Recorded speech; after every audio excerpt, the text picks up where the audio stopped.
Eu nunca imaginei que um simples frete pudesse me fazer duvidar na minha própria sanidade. Juro que tentei esquecer o que aconteceu naquela madrugada, mas ainda acordo suando frio com a lembrança daquele grito ecoando dentro da minha cabeça, como se o túnel ainda me chamasse de volta. O mais estranho é que mesmo depois de tudo que vivi, parte de mim sente que deixei algo lá dentro, algo que ainda me pertence. Tudo começou de forma comum, uma noite como qualquer outra na BR-116. Eu tinha saído de Feira de Santana carregando uma entrega com destino a Curitiba. Era um trecho longo, mas tranquilo, e eu conhecia bem aquele caminho. O relógio marcava pouco mais de 2 da manhã, o tipo de horário em que a estrada parece adormecer e só o farol corta a escuridão. Eu me sentia confiante até que o GPS sugeriu um desvio por um trecho mais antigo, um caminho que eu nunca tinha pegado antes. Parecia inofensivo, mas aquele trecho escondia algo que ninguém me contou. Um túnel esquecido, cercado por histórias que muitos caminhoneiros preferem não comentar. E foi exatamente ali que a minha viagem deixou de ser apenas mais uma entrega e se tornou o momento mais aterrorizante da minha vida. Eu segui viagem acreditando que seria apenas mais uma madrugada cansativa, mas quanto mais me aproximava daquele trecho, mais o ambiente parecia mudar. O ar ficava pesado e a sensação era de que o próprio asfalto me levava para um lugar que eu não devia conhecer. A estrada, antes larga e bem iluminada, foi se estreitando até virar uma pista antiga, cheia de curvas fechadas e buracos que faziam o caminhão balançar como se algo lá embaixo tentasse me empurrar de volta. O painel marcava as horas e o sono ameaçava chegar, então parei num pequeno acostamento para tomar café e esticar as pernas. O céu estava completamente encoberto e nem mesmo as estrelas ousavam aparecer. Lembro de olhar adiante e ver uma placa torta, enferrujada, indicando acesso ao túnel velho, 3 quilômetros. Senti um arrepio, mas não dei importância. Eu sempre fui do tipo que não acredita nessas conversas de estrada, e aquele atalho me faria economizar quase 1 hora. Engatei a marcha, ajeitei o banco e continuei, sem imaginar que estava prestes a entrar num dos trechos mais amaldiçoados da BR-116. O tipo de lugar onde até o tempo parece parar só para te observar passar. Quando avistei o velho posto de beira de estrada, decidi parar por precaução. Era um daqueles lugares esquecidos, com bombas cobertas de ferrugem e um letreiro quase apagado, tremulando com o vento. Parecia abandonado, mas uma luz fraca ainda escapava de dentro da conveniência. Desci do caminhão e fui até lá, mais por curiosidade do que por necessidade. Foi quando vi um senhor parado próximo à porta, encurvado, com um olhar que parecia atravessar qualquer um que se aproximasse. Ele me observou em silêncio por alguns segundos e perguntou se eu estava indo em direção ao túnel. Quando confirmei, o homem soltou um suspiro pesado e disse que, depois da meia-noite, ninguém devia passar por lá. Contou que motoristas desapareciam naquele trecho e que quem ouvia o tal grito nunca mais era o mesmo. Ri tentando disfarçar o incômodo, mas havia algo no tom da voz dele que não parecia brincadeira. Agradeci e voltei para o caminhão, tentando não olhar para trás. Mas antes de subir, ouvi o velho repetir com um sussurro quase inaudível: "Se ele te chamar, não responde." Engoli seco e parti, levando comigo aquele aviso que coava na cabeça, mesmo com o motor já roncando de novo. A estrada começou a descer e o trecho se tornou cada vez mais isolado, como se o mundo atrás de mim tivesse ficado distante demais. A neblina desceu sem aviso, densa, pesada, engolindo a luz do farol e deixando apenas um brilho amarelado, cortando o vazio. O rádio, que até então tocava baixo para me manter desperto, começou a falhar. Primeiro com chiados, depois com vozes embaralhadas que eu não conseguia distinguir. Tentei ajustar a frequência, mas o painel piscou e o marcador de combustível zerou por alguns segundos, antes de voltar ao normal. O coração acelerou, mas segui, convencido de que era apenas defeito no sistema elétrico. A cada curva, o silêncio ficava mais profundo e o barulho do motor parecia se perder dentro da neblina. Olhei pelo retrovisor e não vi nada além de branco. Nenhum farol, nenhum outro caminhoneiro. Só eu, a estrada e uma sensação de que algo me observava. De algum ponto que meus olhos não conseguiam alcançar. Foi ali que percebi que o ar dentro da cabine ficou frio demais e o motor, que nunca me deixou na mão, começou a engasgar, como se o caminhão também tivesse medo de continuar.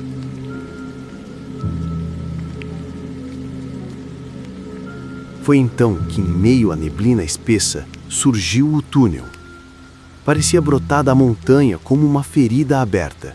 Um arco de concreto antigo coberto por musgo e rachaduras que denunciavam o tempo e o abandono. A entrada era engolida pela escuridão, sem nenhuma iluminação. E a placa que deveria informar o nome estava corroída, como se alguém tivesse tentado apagá-la à força. Reduzi a velocidade, sentindo o peso do caminhão deslizar pelo asfalto úmido, e hesitei por um instante com a sensação de que, ao cruzar aquela entrada, algo mudaria. Engoli em seco e segui em frente, deixando o farol romper o breu. O interior parecia mais estreito do que o esperado, e o eco do motor reverberava nas paredes de um jeito estranho, como se o som não voltasse igual, como se houvesse outra coisa repetindo cada ruído, um segundo depois. Mesmo com os vidros fechados, o ar parecia pesado, denso, e uma pressão começou a se formar nos meus ouvidos. Era como se o túnel tivesse vida própria, respirando junto comigo, aguardando o momento certo para se revelar.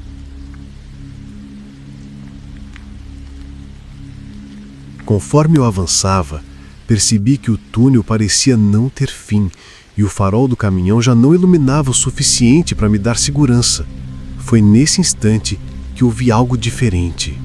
Uma espécie de sussurro distante, arrastado, como se alguém estivesse tentando falar sem força. Olhei em volta, tentando entender de onde vinha, mas o som parecia se mover, ora à frente, ora atrás de mim. O coração começou a bater mais rápido e por um momento pensei que fosse o vento passando pelas fendas do concreto, até que a voz ficou mais nítida, quase humana. Dizia algo como, "Me ajuda", repetindo em intervalos irregulares. Segurei firme no volante, tentando me convencer de que era só minha cabeça pregando peças, ou o cansaço me confundindo. Mas quando olhei pelo retrovisor, juro que vi uma sombra se movendo rápido demais, atravessando o feixe do farol como se flutuasse. Foi apenas um instante, mas o suficiente para me deixar com a respiração travada. A voz, agora mais próxima, parecia vir de todos os lados ao mesmo tempo, e o túnel, que antes ecoava apenas o motor, passou a responder com algo que eu não sabia mais se era real ou não. De repente, o caminhão freou bruscamente, como se algo invisível tivesse bloqueado o caminho. O motor morreu e a cabine foi tomada por uma escuridão quase palpável. Eu não toquei em nada, mas o farol se acendeu sozinho, iluminando o centro da pista. E foi aí que a vi. Uma figura imóvel, coberta de sujeira e lama, com o corpo curvado e o rosto voltado para o chão. Parecia uma pessoa, mas havia algo profundamente errado na forma como se mantinha parada, rígida, como se não respirasse. Fiquei ali, imóvel, observando, tentando entender se era alguém precisando de ajuda, até que ela começou a levantar a cabeça, lentamente, como se cada movimento fosse um esforço doloroso. Quando o rosto ficou visível, senti o corpo gelar. Os olhos eram buracos vazios, profundos, e a pele parecia colada ao osso, como se tivesse sido sugada pela própria dor. E antes que eu pudesse reagir, aquela coisa abriu a boca, mas não saiu som algum. E mesmo assim eu ouvi um grito ensurdecedor vindo de dentro da minha mente, um som que parecia me despedaçar por dentro, como se não fosse feito para ser ouvido por um ser humano.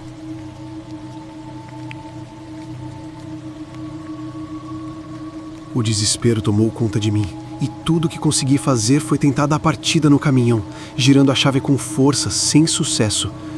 O painel piscava de forma descontrolada, e os ponteiros tremiam como se estivessem enlouquecidos. A figura começou a se mover em minha direção, arrastando os pés, cada passo acompanhado de uma sensação de pressão no ar, como se o túnel inteiro reagisse à sua presença. Tentei ligar novamente, e quando o motor finalmente pegou, o caminhão tremeu como se estivesse resistindo a algo. Engatei a marcha e acelerei com tudo, sem olhar para trás, mas o retrovisor refletiu uma sombra que parecia me acompanhar, deslizando atrás do veículo, rápida, como se fosse parte da escuridão. O grito se repetiu, mais forte, ecoando de um jeito impossível de ignorar, e por um instante senti como se o som viesse de dentro do meu próprio peito. As luzes piscavam, o volante tremia, e eu tinha a nítida impressão de que por mais que acelerasse, o túnel não diminuía. Era como se eu tivesse preso dentro dele, condenado a correr sem nunca escapar daquele grito que parecia me chamar pelo nome. Enquanto avançava, comecei a perceber que o túnel parecia se estender além do que a estrada realmente podia ter. Cada curva trazendo a sensação de que eu estava sendo sugado para dentro de um espaço que não tinha fim. O velocímetro marcava velocidades cada vez maiores, mas a escuridão à frente parecia inalterada, imóvel, como se estivesse viva. Por um momento, pensei que a neblina tivesse se transformado em algo sólido, envolvendo o caminhão e dificultando a movimentação. E quando olhei pelo retrovisor, meu sangue gelou. Dezenas de rostos surgiam nas sombras, contorcidos, gritando silenciosamente, com os olhos fixos em mim. Cada figura parecia carregada de dor, como se aquele túnel tivesse absorvido cada sofrimento daqueles que passaram antes de mim. Meu corpo inteiro tremeu, mas não havia como parar. O caminhão seguia e o eco do grito se multiplicava, agora vindo de todas as direções. A sensação de que algo me perseguia, algo que não pertencia a este mundo, tornou impossível respirar com normalidade. E eu entendi que o túnel não era apenas um trecho de estrada. Era um lugar que guardava cada medo, cada grito, cada alma que ousou atravessá-lo. E agora eu estava completamente dentro dele, sem saber se conseguiria sair. De repente, uma luz fraca surgiu à distância, tremeluzindo como se estivesse me chamando, e eu agarrei a última força que tinha para acelerar o caminhão em direção a ela. Cada metro parecia uma eternidade, como se o túnel tivesse alongado e diminuído ao mesmo tempo, brincando com a minha percepção. A figura que eu havia visto antes surgiu novamente, parada na saída, imóvel, mas dessa vez mais nítida, como se tivesse me observado todo o tempo que estive dentro. O grito, agora final e estrondoso, atravessou o túnel inteiro, penetrando nos ossos, fazendo minha cabeça latejar. E, por um instante, tive a sensação de que se eu olhasse diretamente para a figura, nunca mais conseguiria me mover. Forcei o caminhão para frente, e ao atravessar a luz da saída, senti o motor morrer subitamente, como se algo tivesse arrancado minha energia junto com o veículo. Respirei fundo, tentando recuperar o controle, mas o peso daquele grito parecia seguir comigo, como se uma parte do túnel tivesse decidido não me soltar, deixando a certeza de que aquela noite jamais seria esquecida. Alguns dias depois, ainda abalado, decidi compartilhar minha experiência com outros caminhoneiros no pátio de um posto, esperando talvez apenas ouvir histórias semelhantes, mas ninguém imaginava que o que eu havia passado era real.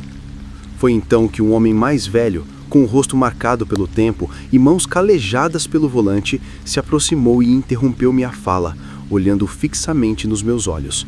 Ele confirmou que o túnel sempre carregou histórias estranhas, que motoristas desapareciam sem deixar vestígios e que muitos ouviam o grito antes de nunca mais serem os mesmos.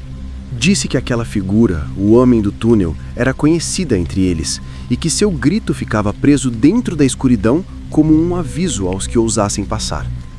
Fiquei em silêncio, absorvendo cada palavra, percebendo que não era loucura minha e que o terror que eu sentira tinha explicação dentro das crenças e relatos de quem enfrentou aquelas estradas antes.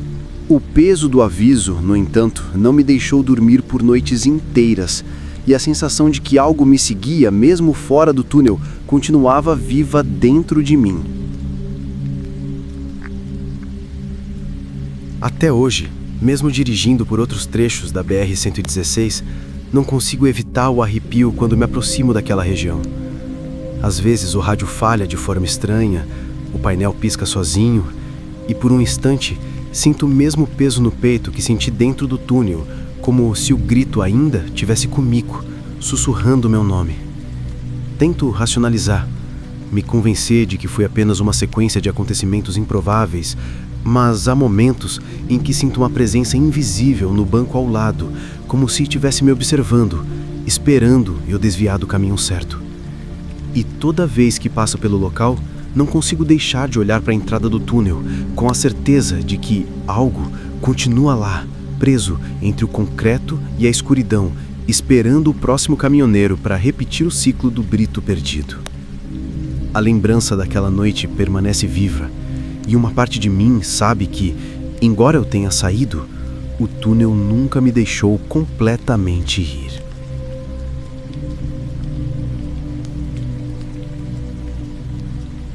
Se você gostou do vídeo e quer mais relatos assustadores, deixe o like e compartilha com os seus amigos. Fique à vontade para compartilhar relatos que você conhece aqui nos comentários. Um abraço do Sr. Calafrio e não leia livros antigos demais.